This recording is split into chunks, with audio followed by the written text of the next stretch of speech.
Hello students, मैं अभी right now discuss करूंगा एसएचएम। इसमें एक टॉपिक है आपका फेज ऑफ एसएचएम। ठीक है, ये इंपॉर्टेंट टॉपिक है। ये 11th फिजिक्स का ऑसिलेशन चैप्टर का आपको ये टॉपिक है। ठीक है ना। तो इसमें बात करने वाले हैं आपको phase of SHM. Phase of SHM actually होता क्या है? एसएचएम तो एक तरह का मोशन है। आप लोग को पता है ऑलरेडी कि this is the motion in which path is the straight line, acceleration is directly proportional to displacement and it is always directed towards a mean position, right? इसमें जनरली एसएचएम को अगर हम लोग रिप्रेजेंट करते हैं तो देखो, यहाँ तो तुम जानते हो x जीरो है, x प्लस ए है, x आपका माइनस ए है। अगर यहाँ से पार्टिकल स्टार्ट ले रहा है, अगर t जीरो ले रहा है तो फाई हम जीरो लेते हैं। अब ये ऐसे जा रहा है, यहाँ तक आ रहा है, तो यहाँ पर फाई क्या होगा, यहाँ पर फाई क्या होगा, जब यहाँ जा रहा है तो फाई क्या होगा, जब यहाँ जा रहा है तो फाई क्या होगा, जब यहाँ जा रहा है तो फाई, यहाँ से मतलब अगर यहाँ से स्टार्ट ले तो यहाँ से इस तरह से। तो देखो ये 0 डिग्री है एक्चुअली। अब मैं ये बताने वाला हूँ, यहाँ पर फाई अगर टी जीरो लेते हो ना तो यहाँ पर फाई 90 डिग्री होगा। यहाँ पर तुम्हारा टी अगर जीरो ले तो यहाँ से स्टार्ट करते हो तो फाई 180 डिग्री होगा। और ये मतलब ये आप बोलो तो ये पाई बाई 2 और ये तुम्हारा पाई हो गया। और अगर यहाँ से स्टार्ट लेते हो टी इक्वल टू 0 तो यहाँ पर फाई 3 पाई बाई 2 होगा। और अगर मान लो तुम यहाँ से स्टार्ट लेते हो इस डायरेक्शंस में तो phi is equal to 2 pi या phi is equal to 0। Already आपको ये पता है। ठीक है, तो अब बीच में भी तो हो सकता है ना, यहाँ से स्टार्ट करोगे तो क्या होगा। तो इस तरह से थोड़ा इसको हम लोग समझना चाहेंगे। ठीक है, तो इसमें देखो तुम अगर देखा जाए तो फेज ऑफ द एसएचएम बोलो, ये तो फेज ऑफ एसएचएम अगर देखा जाए तो ये क्या है, मतलब ये ओमेगा टी प्लस फाई है। तो एक्चुअली ये क्या कर देता है, ये sine omega t plus phi, ये इट गिव्स द इंफॉर्मेशन, बोल सकते हैं it gives the information about location, है ना, about location and direction of the velocity. ठीक है, डायरेक्शन ऑफ वेलोसिटी, राइट। और फाई को हम लोग क्या बोलते हैं, इनिशियल फेज बोलते हैं। क्या बोलते हैं? Initial phase, right. तो ये तुम्हारा लोकेशन और ये डायरेक्शन ये कब बताएगा? At t is equal to 0 पर। ठीक है, कि कहाँ से पे स्टार्ट कर रहे हो। अच्छा, दूसरी बात है कि आप इस चीज़ को तुम ना, अगर देखा जाए फाई तो तुम्हारा क्या है, एक एंगल है। तो जनरली क्या होता है कि अब ये एंगल है तो इसको बच्चों को एंगल के टर्म में थोड़ा ज्योमेट्रिकली उसको देखने का फील आना चाहिए। ठीक है ना। ऐसे तो अगर मैथमेटिकली देखोगे तो क्या होगा, x is equal to a sine omega t plus phi, right. अब मान लो तुम जैसे कि यहाँ पर लेते हो या टी जीरो लेते हो और x जीरो लेते हो इस तरह से, तो फाई का वैल्यू निकालना है। तो देखो x की वैल्यू 0 है, ए sine omega into 0 plus phi करोगे, राइट। तो अब बताओ, तो 0 is equal to 0 by A is equal to sine phi आने वाला है। तो 0 is equal to sine phi, तो ये तुम्हारा फाई के वैल्यू कितना हो गया? 0 हो गया। चलो, तो यहाँ फाई 0 मिल गया। इसी तरीके से यहाँ पर अगर लेते हो, यहाँ से अगर आप देखते हो तो फाई का वैल्यू क्या होगा? ठीक है, तो इस केस में अब वही इक्वेशन होगा। एक्स का वैल्यू कितना है तुम्हारा? ए है, ए साइन और omega t into 0 plus phi. तो ए डिवाइडेड बाई 1 कर तो 1 इज इक्वल टू ये साइन फाई हो गया and sine pi by 2 is equal to sine phi हो रहा है। ठीक है, तो बोलो फाई इज इक्वल टू कितना आ गया? पाई बाई 2 हो गया। तो ये तो देखो क्या है ना कि तुम्हें थोड़ा इसमें क्या है कि मैथमेटिकल हो गया, लेकिन एक्चुअली देखा जाए फाई तो क्या है, एक तरह का एंगल है। अगर ये देखा जाए ज्योमेट्रिकल तरीके से देखा जाए तो ये क्या है, एक एंगल है। तो हम लोग ना इसको ऑलरेडी हम लोग को ये पता है कि एसएचएम यूसीएम में क्या है, एसएचएम छुपा हुआ है। आप लोग को ये पता होगा, जैसे ये मान लीजिए पार्टिकल है और ये ओमेगा से घूम रहा है। ठीक है, ओमेगा एसएचएम में भी होता है, उसको एंगुलर फ्रीक्वेंसी बोलते हैं, और सर्कुलर मोशन में एंगुलर स्पीड बोलते हैं। और यूसीएम रहेगा तो ओमेगा क्या रहेगा? कांस्टेंट रहेगा। इसमें एसएचएम छुपा, देखो इसका फुट ऑफ परपेंडिकुलर का मोशन देखो, इसका मोशन देखो।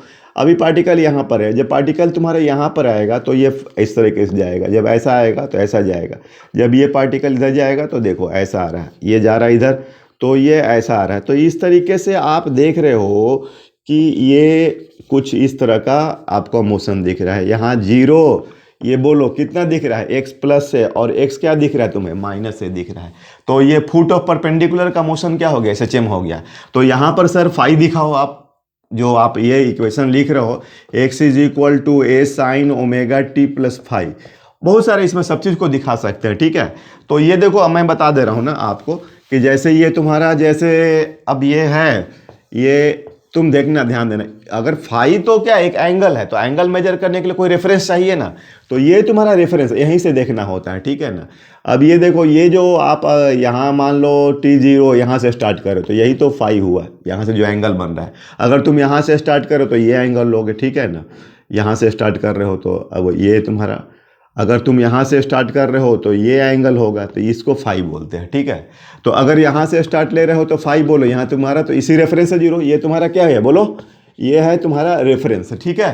तो यहाँ पर फाई कितना हो गया 0, यहाँ से स्टार्ट करोगे तो अब देखो ये एंगल, तो फाई कितना हो गया π/2।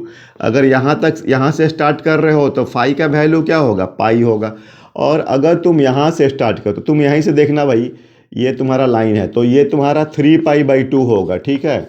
और यहाँ से स्टार्ट करोगे तो या तो 0 या तो 2π, बात तो एक ही है। तो ये हो गया। और अब तुम इसको मतलब UCM to SHM, UCM to SHM इसमें कन्वर्ट करो, ठीक है, UCM टू SHM। तो देखो ये तुम्हारा x 0 है, यहाँ पर x प्लस a है। अब वो सब दिखाना है तुम लोग को, x is equal to minus a है। अब T0 यहाँ ले रहे हो, T0 यहाँ ले रहे हो, T0 यहाँ ले रहे हो, तो बोलो यहाँ पर फाई क्या होगा, 0 होगा। अब देखो ये तुम यहाँ पर ले रहे हो, ठीक है, तो यहाँ पर फाई का वैल्यू क्या होगा, π/2 होगा। अब ये जब ऐसे तुम यहाँ पर आ जाओगे, अगर यहाँ से चालू कर रहे हो, ऐसे जा रहे हो, तो फाई इज इक्वल टू कितना हो जाएगा, पाई हो जाएगा। फिर यहाँ पर जब आ रहे हो तो अगर यहाँ से स्टार्ट कर रहे हो तो 3π/2 हो जाएगा, राइट। और फिर यहाँ से इधर जा रहे हो तो फाई इज इक्वल टू 2π बोलो या तो 0 बोलो। तो ये तो देखो कन्वर्ट हो गया ना UCM टू SHM, ठीक है, इस तरह से कन्वर्ट हो गया। और भी देखो इसमें आइडिया लो आप, जैसे कि मान लो कि, और मैं एक चीज़ बता रहा हूँ, ठीक है आपको, जैसे देखो अब ये तुम मतलब इसका तुम पूरा SHM को, अब जैसे ये तुम्हारा है ना, तो अब ये तो ये रेफरेंस है अपना, ये क्या है रेफरेंस, फाई इजकल टू 0 है, बोलो यहाँ पर π/2 है, ये तुम्हारा पाई है, ये तुम्हारा 3π/2 है, और ये फाई आपका 2π है ना। अब मान लो, मतलब मान यहाँ से मैं स्टार्ट करूँ, ये एंगल दे दिया 30 degree, T is equal to 0। एक बार मैं यहाँ से स्टार्ट कर रहा हूँ और एक बार मैं यहाँ से, ये एंगल 30 डिग्री यहाँ से स्टार्ट कर रहा हूँ। तो अब देखो तुमको अभी यहाँ पर अगर कोई फाई पूछेगा तो 30 डिग्री दिख रहा है साफ साफ, क्योंकि यहाँ रेफरेंस है अपना 30 डिग्री, ठीक है। या बोले तो π/6 रेडियन में अगर बोले तो, ठीक है। अगर इस यहाँ से तुम स्टार्ट ले रहे हो तो तुमको मतलब कि ये हुआ, ठीक है। तो ये तुम्हारा 30 है और ये 30 है, तो ये तुम्हारा कितना 30 30 60, तो 120। तो देखो ना, यहाँ से देखना होगा तुमको, ठीक है ना, ये रेफरेंस है, रेफरेंस देखना। तो फाई का वैल्यू कितना आ गया इस केस में, इस केस में आपका फाई का वैल्यू आ गया 150 डिग्री, राइट। यहाँ ये 120 30 150 डिग्री, मतलब कितना हो गया 150 डिग्री, 2π इसका कितना हो गया भाई, पाई माइनस π/6, 5π/6 रेडियन, ठीक है, 5π/6 रेडियन, ठीक है। तो अब ऐसा मान लो कोई पूछ दिया कि यहाँ और इसमें फेज डिफरेंस, तो डेल्टा फाई कितना हो जाएगा, ये 120 डिग्री हो जाएगा, ठीक है ना, 120 डिग्री हो जाएगा, या 2π/3 हो जाएगा। ऐसा समझ में आ रहा है बात। इसमें बहुत क्वेश्चन बन सकता है कि अगर मान लीजिए कि ऐसा पूछ दिया कि यहाँ से यहाँ जाने में कितना टाइम लगेगा, ठीक है, यहाँ से यहाँ जाने में, या तो इसको तुम ऐसा भी पूछ सकता है कि इसको कन्वर्ट करो, मतलब इसको अब ये जो है इसको कन्वर्ट इन SHM, ठीक है ना, convert in SHM diagram, SHM diagram बनाओ आपको, UCM टू SHM, ठीक है ना, UCM से SHM में कन्वर्ट करना है। तो देखो इसमें इसी डायग्राम को, तो ये देखो ऐसा तुम दिखा सकते हो, 0 और π/2 30 से स्टार्ट हुआ है ना। तो देखो ये तुम्हारा कितना है, x 0 है, x बोलो प्लस a है और x माइनस a है। यहाँ पर फाई 0 होता है, 5π/2 होता है, ठीक है, मतलब 90 डिग्री। और हमें कितना दिया, 30 डिग्री दिया था। तो इधर कहीं पर मान लो आप फाई का वैल्यू 30 डिग्री है यहाँ से, ठीक है, देखना ये हमारा फाई 0 है यहाँ, तो 0 से 30 चलेगा, पहला वाला के लिए हो गया। और दूसरा का कितना है आपका 150, ठीक है। तो ये देखना, ये तो आपका 60 हो गया, इधर से आओगे आपको मतलब ये 60 गया 60, तो यहाँ से ध्यान देना, तो 30 60 90 60, तो देखो ये ऐसे हो गया और ये ऐसे हो गया, तो दोनों एक ही लोकेशन पर आ जाएंगे, ठीक है ना। लेकिन ये इधर जा रहा है, ये इधर जा रहा है, ठीक है ना। तो देखना भाई, अब अगर मतलब अगर तुम लोकेशन सेम है लेकिन आपका डायरेक्शन डिफरेंट है तो फाई भी डिफरेंट है। देखो यहाँ पर इस लोकेशन के लिए हमारा फाई कितना आ रहा है 30 डिग्री, और इसके लिए कितना आ रहा है फाई आ रहा है 150 डिग्री। हमेशा याद रखना यहाँ से लोगे फाई टोटल, ठीक है ना, मतलब ये टोटल इसका एंगल। अच्छा एक और बात, अगर यहाँ से यहाँ जाने में कोई पूछ दिया कि आपको 30 डिग्री था उस समय, और अच्छा ये भी पूछ सकता है कि ये डिस्टेंस कितना होगा, ये कैसे निकालोगे, ठीक है। मतलब ये t इज इक्वल टू 0 पर यहाँ पर बॉडी था, ठीक है ना। तो देखो x is equal to a sine omega t plus 30 degree, तो ये तो 0 हो गया, t का वैल्यू 0, तो x is equal to a into 1/2, तो ये हो गया a/2, ठीक है। तो ये दूरी a/2 हो गया, है ना। आ रही बात समझ में। और अच्छा बताओ, अब आपको ये 1 से 2 लोकेशन में जाने में, तो ये देखना एक फार्मूला है, delta phi is equal to 2π/t into delta t. Delta t हो गया टाइम गैप, है ना, टाइम गैप हो गया। मान लो कि ये SHM दिया हुआ है और तुम्हारा इसका जो टाइम पीरियड है वो t दिया हुआ है, ठीक है।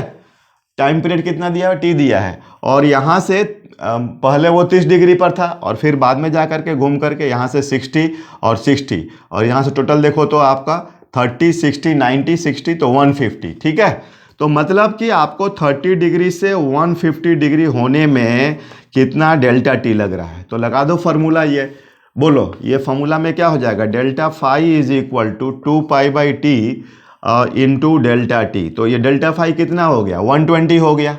इसके और इसके बीच का देखो, ये यहाँ से देखो तो 30, यहाँ से 150, तो 150 माइनस 30 कितना 120, और 120 कितना होता है 2π/3, ठीक है। तो अब तुम इसमें लगा सकते हो इसका, अब इसका जो होगा तो delta phi is equal to 2π/t into delta T, तो 2π/3 is equal 2π/t into delta T, तो ये गया, तो delta T is equal to how much t/3, ठीक है। तो ये आपका हो गया। तो ऐसे आप इसको दिखा सकते हैं, ठीक है ना। तो ये सब चीज़ें हैं, आपका बहुत सारा इसमें क्वेश्चंस बनते हैं जो कि आपको क्या बोलते हैं फेज डिफरेंस पर। तो ये आपको डेल्टा फाई ये नोट कर लेना आप 2π/t डेल्टा टी, ठीक है ना। तो ये हो गया आपको, ठीक है। तो ये है UCM टू आपका SHM, ठीक है ना, UCM टू SHM। तो ऐसे इस पर आप बहुत सारा इसमें हम लोग प्रॉब्लम्स दे सकते हैं। अब उसमें आपको कुछ भी हो सकता है ना, मतलब अब आपको देखिए, आपको x इजकल टू 0, ये x इजकल टू प्लस है, x इजकल टू माइनस है, यहाँ पर फाई का वैल्यू 0 डिग्री, यहाँ 90 डिग्री, ठीक है, यहाँ आप ऐसे, ठीक है। अब इधर कहीं पर फाई 30 डिग्री, फाई आपका 45 डिग्री, फाई 60 डिग्री, ठीक है। मतलब यहाँ 90 डिग्री, 90 डिग्री के बाद जो आएगा ना, मान लो यहाँ पर फाई 120 डिग्री है, ठीक है। तो आपको क्या बोलते हैं ये कितना का फेज डिफरेंस हुआ, ठीक है। ये सब जैसे यहाँ से देखें तो ये 30 डिग्री है, यहाँ से देखें तो 120 है, तो 120 माइनस 30 कितना हो गया आपका 90 हो गया, है ना। तो इस तरह से हम लोग इसको एनालाइज कर सकते हैं, राइट। तो आई होप कि आपको ये जनरलाइज तरीका समझ में आ रहा है कि ये फाई कितना है, बोलो इसका फाई 0 डिग्री है ना। तो यहाँ से 0 से 30, 30 से, तो SHM एक तरह से क्या है, आप SHM को ना एंगल में देखा करो, ठीक है ना, कि अगर यहाँ से स्टार्ट लेते हो तो क्या होगा, तो पहले से स्टार्टिंग करोगे तो 0 डिग्री होगा, फिर अगर a/2 से स्टार्ट करोगे तो फाई 30 डिग्री होगा, फिर यहाँ से स्टार्ट करोगे तो फाई का वैल्यू 90 डिग्री होगा, फिर 120 होगा, 150 होगा। तो ऐसे हर एंगल पर एनालाइज करने लगोगे ना, तो तुम्हारा SHM एकदम बिल्कुल मतलब अच्छा लगने लगेगा। मतलब ये मैथमेटिकल जो है ना, x is equal to a sine omega t plus phi, तो ये फाई का सब initial value t is equal to जो रख करके इसमें कि अगर सर ये यहाँ पर आएगा तो देखो यहाँ से ये वाला एंगल हुआ, तो ये तुम्हारा 90 90 180, फिर ये 90 270, और इसमें मान लो ये 30 डिग्री और मैं जोड़ता हूँ तो 270 प्लस 30, तो 300 डिग्री हो गया। तो 300 डिग्री पर तुम्हारा राइट डायरेक्शन जा रहा होगा। तो ये देखो तुमको अब कॉन्सेप्ट क्लियर होने लगा, उसको पिक्चर दिखने लगा। Okay, thank you.